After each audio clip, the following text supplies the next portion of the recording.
Assalamualaikum warahmatullahi wabarakatuh. Perkenalkan, saya Didi Anggrainisa Putri dengan nomor pokok mahasiswa 2526.2.013.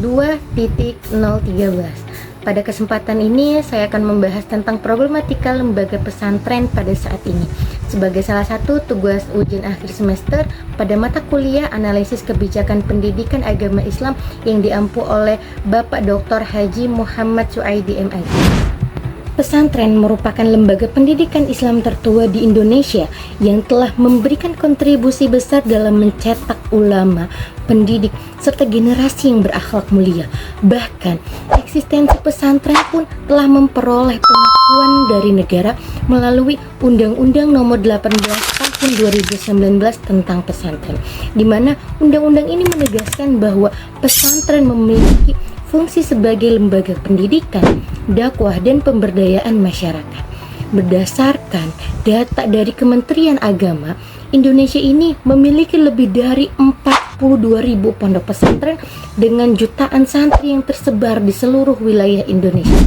Hal ini menunjukkan bahwa sebetulnya pesantren itu merupakan salah satu pilar utama pendidikan nasional sekaligus aset besar dalam membangun sumber daya manusia yang religius dan berkarakter.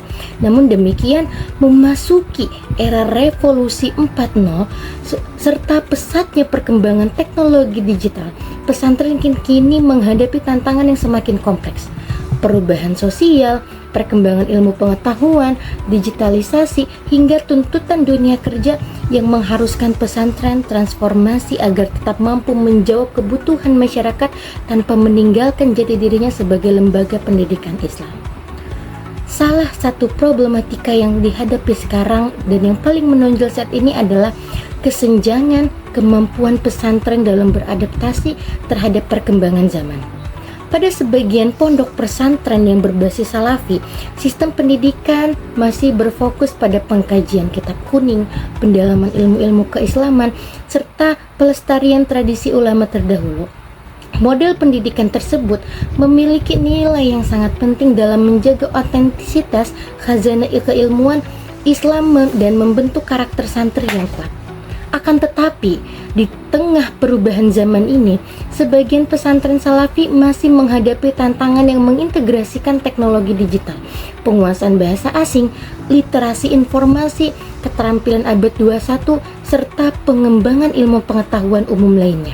Akibatnya, sebagian masyarakat mulai beranggapan bahwa pesantren belum sepenuhnya mampu menjawab kebutuhan pendidikan dan dunia kerja pada era modern.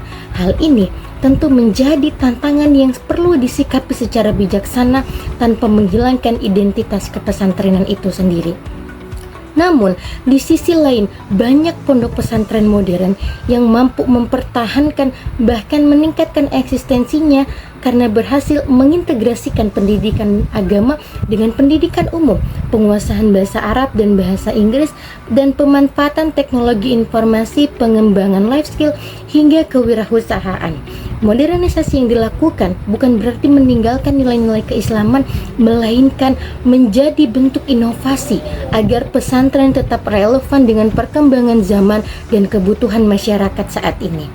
Selain persoalan kurikulum, pesantren juga menghadapi berbagai tantangan lainnya seperti peningkatan kualitas sumber daya manusia, keterbatasan sarana dan prasarana, digitalisasi administrasi dan pembelajaran, serta tata kelola kelembagaan yang profesional, serta penguatan kemandirian ekonomi pesantren.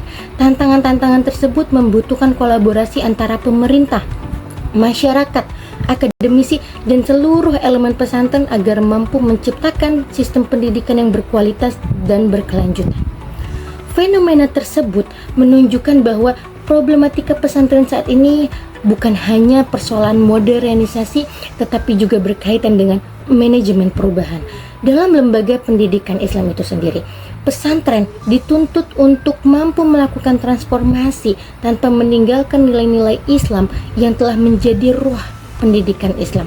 Dalam tradisi pesantren dikenal dengan sebuah kaidah yang sangat relevan, yaitu yang berarti memelihara tradisi lama yang baik dan mengambil hal-hal baru yang lebih baik. Kaidah tersebut menjadi landasan bahwa modernisasi tidak harus dipahami sebagai meninggalkan tradisi, melainkan sebagai upaya mengembangkan pendidikan agar tetap sesuai dengan kebutuhan zaman tanpa kehilangan nilai-nilai keislaman. Dengan demikian, transformasi pesantren seharusnya diarahkan pada terciptanya keseimbangan antara tafaqquhuddin, penguasaan ilmu pengetahuan, pengembangan karakter, literasi digital, serta keterampilan hidup. Melalui keseimbangan tersebut, pesantren akan mampu mencetak lulusan yang tidak hanya memiliki kedalaman ilmu agama, tapi mampu beradaptasi, berpikir kritis, serta berkontribusi dalam kehidupan bermasyarakat. Sebagai penutup, dapat disimpulkan bahwa problematika pesantren pada era saat ini bukan terletak pada perbedaan antara pesantren salafi ataupun pesantren modern, melainkan pada kemampuan masing-masing lembaga dalam merespon perubahan zaman tanpa kehilangan identitasnya sebagai lembaga pesantren. Pesantren salafi memiliki kekuatan dalam menjaga warisan intelektual Islam, sedangkan pesantren modern menunjukkan pentingnya inovasi dalam menjawab tantangan global. Oleh karena itu, keduanya tidak seharusnya dipertentangkan, melainkan saling melengkapi demi mewujudkan pendidikan Islam yang berkualitas, adaptif, dan berlandaskan nilai-nilai Al-Quran dan As-Sunnah. Semoga pesantren di seluruh Indonesia senantiasa mampu menjadi pusat lahirnya generasi yang beriman, berilmu, berakhlak mulia, serta mampu memberikan kontribusi nyata bagi kemajuan bangsa dan peradaban Islam. Terima kasih atas perhatiannya. Cukup sekian, saya akhiri. Wassalamualaikum warahmatullahi wabarakatuh.